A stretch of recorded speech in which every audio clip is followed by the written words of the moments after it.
बिहार में बसे दरभंगा की, जहां हर कोई अपना पेट पालने के लिए कुछ न कुछ काम करता था। उसी गांव में एक ढाबा था जिसका मालिक था सेठ हरिप्रसाद। उसके ढाबे पर हमेशा भीड़ लगी रहती थी और इसी कारण उसका स्वभाव धीरे धीरे घमंडी और लालची किस्म का हो गया था। एक दिन उसके यहाँ एक आदमी आता है और सेठ हरिप्रसाद को देखकर कहने लगता है कि अरे हरिप्रसाद भाई, क्या है यार, आपके यहाँ इतनी बड़ी लाइन लगी रहती है कि एक प्लेट मटन बिरयानी खाने के लिए इतना इंतजार करना पड़ता है। क्यों ना आप एक नौकर रख लीजिए, इससे आपका भी अच्छा खासा फायदा हो जाएगा। अबे ओ, तेरी इतनी हिम्मत कि तू मुझे नाम से पुकारेगा?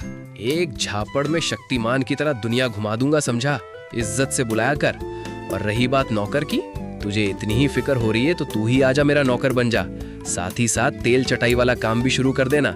जब भी मेरे पास काम कम होगा मैं तेरे पास आ जाऊंगा। हा हा हा। अरे सेठ जी, ये आप कैसी अश्लील बातें कर रहे हो? मैं तो बस आपकी भलाई के लिए आपको एक छोटा सा सुझाव दे रहा था और आप तो इतना भड़क गए। आपके इसी बर्ताव के कारण मेरा यहाँ आने का मन ही नहीं करता। हाँ तो यहाँ मत आना। तुझे किसने बुलाया यहाँ आने के लिए? तुझे क्या लगता है तू नहीं आएगा तो मेरा धंधा नहीं चलेगा? हा हा हा। चल, आज तेरे हिस्से की बिरयानी मैं अपने कुत्तों को खिला दूंगा। अब खुश? और अब फट से यहाँ से गायब हो जा, वरना मैं तुझे हमेशा के लिए ही गायब कर दूंगा। हा हा हा। ये सुनकर वो आदमी वहाँ से डरकर चला जाता है और उसी गांव के दूसरे तरफ एक किशोर नाम का एक आदमी अपनी पत्नी के साथ रहता था। उसके घर के हालात उतने कुछ खास नहीं थे। किशोर सुबह सुबह उठकर जंगल जाता था और जंगल के अंदरूनी हिस्से में जाकर बांस की लकड़ी काटता था। लकड़ी काटकर वो सेठ को बेचा करता था। किशोर ज्यादा पढ़ा लिखा ना होने के कारण सेठ उसको जानबूझकर कम पैसा देता था और वही सेठ बांस की लकड़ी को लेकर बाजार में ज्यादा दामों में बेचा करता था और इससे उसका बहुत अच्छा खासा मुनाफा हो जाता था। एक दिन सेठ सारी बांस बाजार में बेचकर घर लौटा। तभी सेठ की पत्नी सेठ से कहती है, अरे आप आ गए, आप इतना खुश क्यों हो जी? कुछ अच्छा हुआ है क्या? अरे मेरी प्यारी चंद्रमुखी, आज मेरा पहले से भी अच्छा खासा मुनाफा हो गया। अच्छा, आज अचानक से ये इतना मुनाफा कैसे आ गया जी? अरे चंद्रमुखी, वो है ना मेरा मजदूर किशोर। आज मैंने उससे सुबह से लेकर शाम तक बांस का पेड़ कटवाया और पहले से भी ज्यादा मेहनत करवाया और 1 से 2 घंटे और उससे काम भी करवाया और पैसा रोज जितना देता था उतना ही दिया।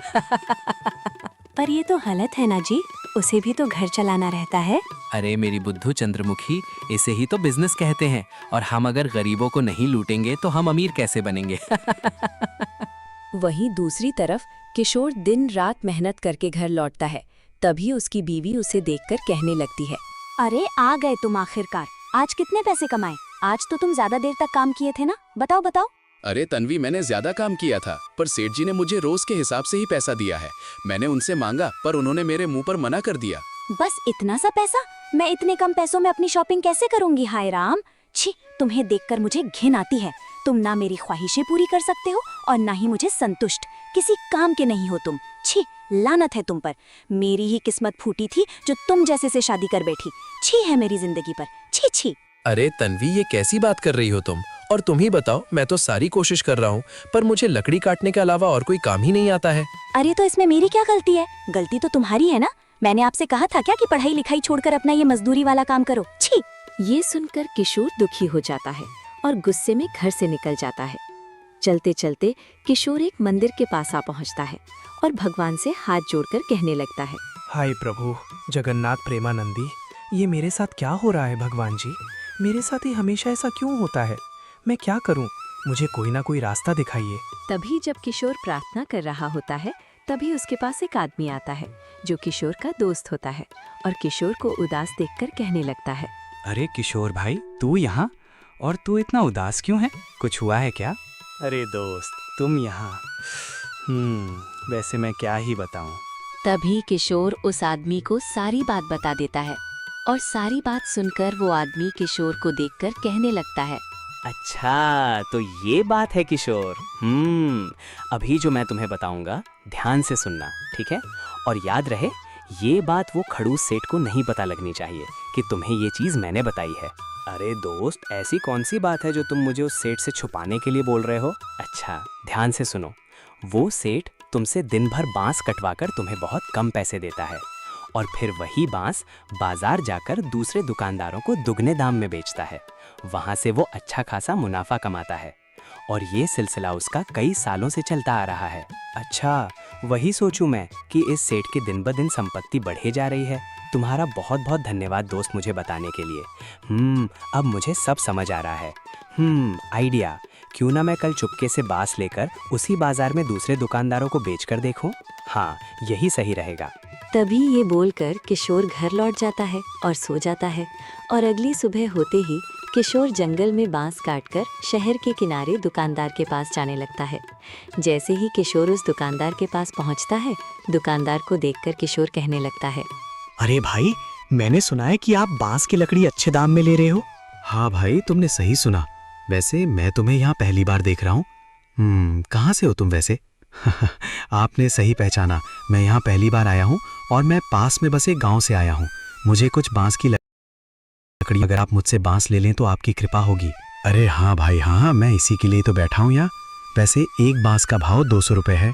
बांस का भाव सुनकर किशोर चौंक जाता है और मन ही मन सोचने लगता है, 200 रुपए?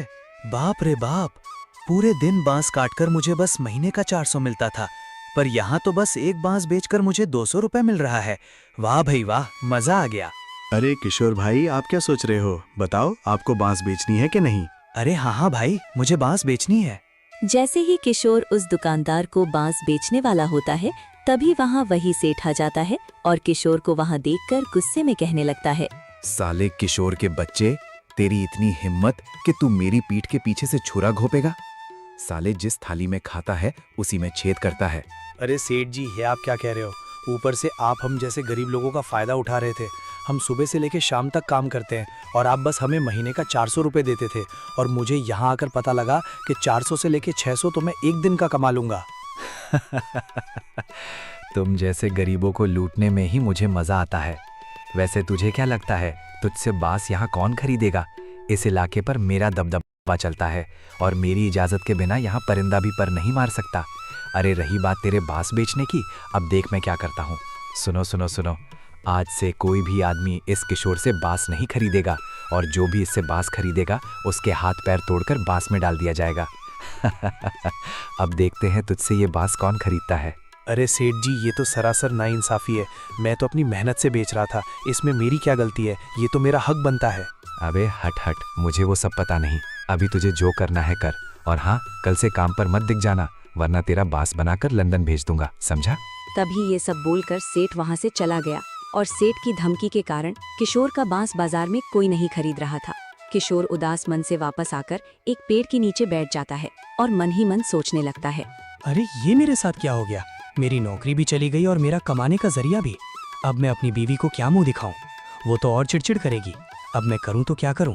जब किशोर ये सब बैठे बैठे सोच रहा था, तभी उसके पास शहर से एक आदमी आता है और किशोर को देखकर कहने लगता है, भाई, क्या आप कृपया करके मुझे बता दोगे कि ये बांस बिरयानी कहाँ मिलती है? बांस बिरयानी? ये क्या होता है भाई? मैं तो ये पहली बार सुन रहा हूँ कि ऐसी भी कोई चीज होती है। हाँ हाँ हाँ हाँ भाई हाँ, बांस बिरयानी नाम का एक डिश होता है जहाँ बिरयानी बांस के अंदर बना कर दी जाती है और वो खाने में बहुत स्वादिष्ट होती है। एक बार खाओगे तो उसके अलावा और कोई बिरयानी पसंद नहीं आएगी। ओहो हो। अच्छा, ऐसा बात है। वो दरअसल क्या है कि मैंने ऐसा नाम पहली बार सुना है। क्या आप मुझे इसकी रेसिपी बता देंगे तो आपकी कृपा हो जाएगी, क्योंकि वो दरअसल। तभी किशोर उस आदमी को अपनी सारी बात बता देता है और बातें सुनने के बाद वो आदमी किशोर से कहने लगता है, अरे अरे, तुम्हारे साथ तो बहुत बुरा हुआ है। कोई बात नहीं, मैं तुम्हें पूरी रेसिपी बताऊंगा, पर तुम्हें बहुत ध्यान से सुनना पड़ेगा। ठीक है भाई, मैं आपकी बात बहुत ध्यान से सुनूंगा। अच्छा ठीक है, पहले तुम्हें बांस लेकर उसके 3 से 4 पीस बनाने हैं और उसको अच्छे से 3 से 4 बार धोना है। इसके बाद तुम्हें उसमें मैरिनेटेड मटन बरिस्ता डालकर कोयले की आग में रख देना होगा। इससे उसमें स्मोकी फ्लेवर आता है। और उसके बाद जैसे ही मटन आधा पक गया होगा, उसमें चावल और पानी डालकर उसे बिरयानी होने तक पकाओ। और हाँ, तुम्हारी स्वादिष्ट बिरयानी तैयार। आपका कोटि कोटि धन्यवाद साहब जी। मैं आपका हमेशा आभारी रहूंगा कि आपने मुझे ये रेसिपी बताई। इससे मैं अपना एक नया कारोबार खड़ा कर सकता हूँ। आपका बहुत बहुत धन्यवाद साहब जी। अरे पगले किशोर, एक आदमी ही तो दूसरे आदमी के काम आता है। ये बोलकर वो आदमी वहाँ से चला जाता है और अगले दिन होते ही किशोर बांस मटन बिरयानी उस आदमी के बताए हुए अनुसार बनाकर बाजार के एक चौक में अपना ठेला लगाकर जोर जोर से कहने लगता है कि बांस की खुशबू स्वाद लाजवाब, एक बार खाओ बन जाओ नवाब। दमदार मसाले खुशियों की निशानी, सबसे निराली हमारी बांस बिरयानी। एक निवाला खाओ दिल से मुस्काओ, फिर बार बार हमारे ठेले पर आओ। उसकी आवाज सुनकर उसके यहाँ एक दो आदमी आते हैं और किशोर को देखकर कहने लगते हैं, अरे किशोर भैया, आप तो कल तक उस सेठ के पास बांस बेच रहे थे और आज अचानक से अपना खुद का ठेला लगा दिया। हाँ भाई, तुमने सही पहचाना। वो दरअसल क्या है कि वो सेठ लालची और घमंडी दोनों था। हमसे पूरा दिन मेहनत करवा कर कम पैसा देता और अपना बस 10 गुना मुनाफा कमाता है। इसी कारण मैंने भी सोचा अपना ठेला लगा देता हूँ। अच्छा, तो ये बात है। वैसे आपने फैसला तो अच्छा लिया है। और मैं जब गुजर रहा था मुझे आपका गाना सुनाई दिया जिसमें आपने बांस बिरयानी कहा। हाँ भाई हाँ, तुम लोगों ने सही सुना है। मैं यहाँ बांस मटन बिरयानी ही बेच रहा हूँ। बांस मटन बिरयानी? अरे किशोर भैया, ये अतरंगी चीज क्या है? हम तो पहली बार ये नाम सुन रहे हैं। अरे अरे भाई, ये जो बांस मटन बिरयानी है, ये ताजे ताजे बांस के अंदर बनाई हुई मटन बिरयानी है। हैं?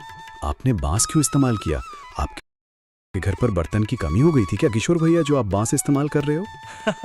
अरे नहीं भाई, मैं बांस इसीलिए इस्तेमाल करता हूँ क्योंकि बांस से एक अनोखा स्वाद आता है, जिससे एक स्मोकी फ्लेवर जैसा आ जाता है और खाने में नॉर्मल मटन बिरयानी से 3 गुना ज्यादा लजीज लगता है। अच्छा ठीक है किशोर भैया। वैसे एक प्लेट बांस बिरयानी कितने की है? एक प्लेट बांस मटन बिरयानी मात्र 90 रुपए में। अच्छा ठीक है किशोर भैया, एक काम करो, हम दोनों को एक एक प्लेट बांस बिरयानी खिला दो, जरा हम भी तो चक्कर देखें। हाँ हाँ, क्यों नहीं, मैं आपके लिए अभी के अभी दोनों को एक एक प्लेट लगा देता हूँ। तभी किशोर दोनों को एक एक प्लेट खाने के लिए बांस मटन बिरयानी दे देता है और दोनों बड़े मजे से खाने लगते हैं। खाने के बाद उनमें से एक आगे बढ़कर कहने लगता है कि अरे किशोर भैया, वाह वाह, मान गए गुरु आपको। क्या कमाल की मटन बिरयानी है। ओह हो, मज़ा ही आ गया। मैंने आज तक ऐसी बिरयानी नहीं खाई थी। वाह वाह, आपको तो मिशलिन शेफ होना चाहिए था। वाह वाह, मेरे पास कोई शब्द नहीं बचे हैं तारीफ करने के लिए। वाह, दिल खुश कर दिया यार किशोर भैया आपने तो। मैंने बताया था ना, एक बार मेरे हाथ का बनाया हुआ बांस मटन बिरयानी खाओगे तो तारीफ करना बंद नहीं कर पाओगे।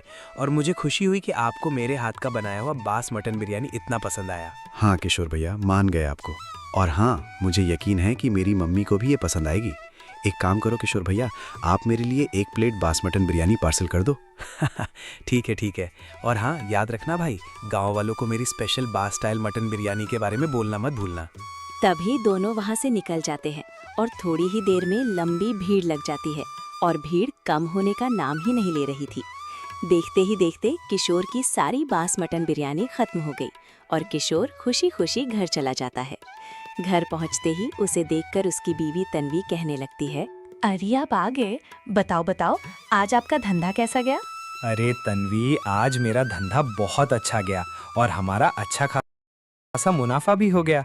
ऐसा ही चलता रहा तो हमारी अच्छी खासी आमदनी होने लगेगी। अरे वाह, इतने सारे पैसे! अरे मुझे पता था कि आप कुछ ना कुछ कर लोगे। वैसे आप पति तो मेरे ही हो ना? साली एक नंबर की गोल्ड डिगर, बस पैसों के पीछे भागती है और जैसे ही मेरे हाथ में थोड़ा क्या पैसा देख लिया, तुरंत अपनी पार्टी बदल लिया। अरे आप सोच क्या रहे हो, कुछ है क्या? अरे नहीं नहीं तन्वी, कुछ नहीं हुआ है, तो मेरी फिक्र करना छोड़ दो, मैं अपने आप को संभाल लूंगा। फिर अगले दिन होते ही किशोर बाजार में बांस मटन बिरयानी बेचना शुरू कर देता है और थोड़ी देर में ही उसके यहाँ भीड़ लग जाती है और भीड़ कम होने का नाम ही नहीं ले रही थी।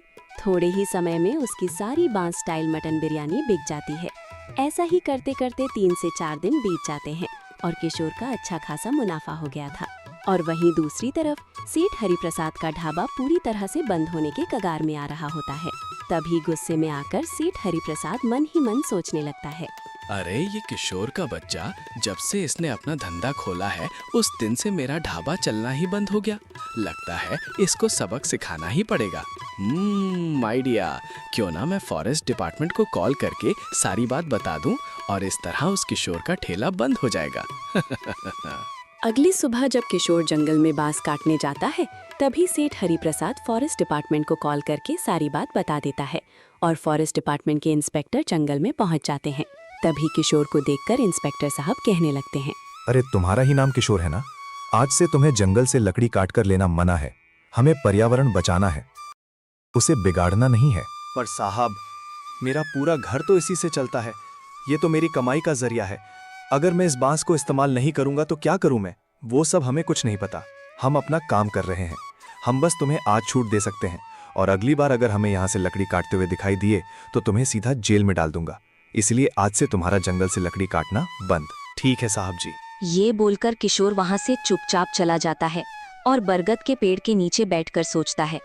अरे अब मैं क्या करूं? मेरा पूरा धंधा तो बस इस बांस से ही चलता था।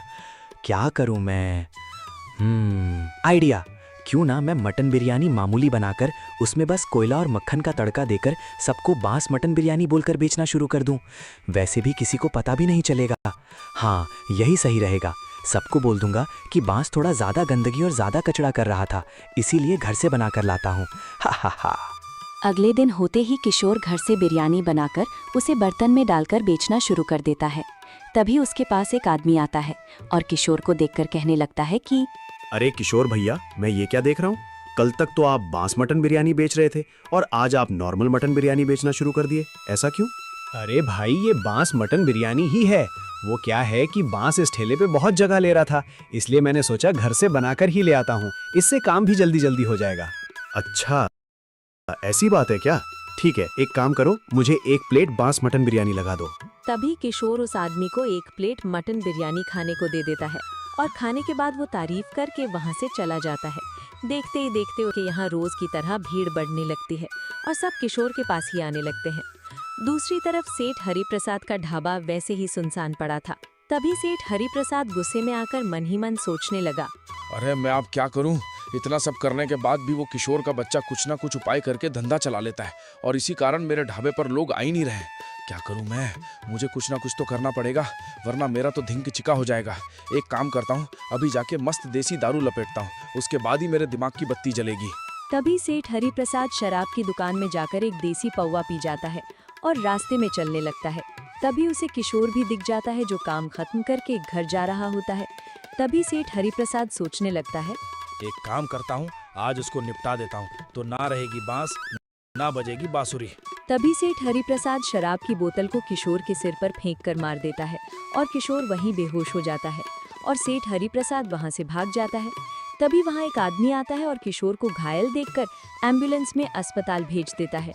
तभी अगले दिन होते ही सेठ हरिप्रसाद को खबर मिलती है कि किशोर को सिर पर कुछ ज्यादा ही चोट लगी है और उसको होश अभी तक नहीं आया। ये सुनकर सेठ हरिप्रसाद अपने आप को कोसने लगता है और तभी सेठ हरिप्रसाद अपने आप पुलिस स्टेशन चला जाता है और इंस्पेक्टर साहब से कहने लगता है, और इंस्पेक्टर साहब, मुझे अब गिरफ्तार कर दीजिए। मैंने एक बड़ा गुनाह कर दिया है। गुनाह? कौन सा गुनाह? और तुम हो कौन? अरे इंस्पेक्टर साहब, मैं आपको क्या ही बताऊं। कल शाम को मैं नशे में आकर किशोर के सिर पर दारू की बोतल फेंककर उसका सिर फोड़ दिया और वहां से भाग गया था और मुझे अभी तक उसका अफसोस है। अच्छा, तो वो आदमी तुम ही हो? हम तुम्हें कल से ढूंढ रहे थे। चलो, अच्छा हुआ तुम खुद यहाँ आ गए। चलो, let's go to the jail.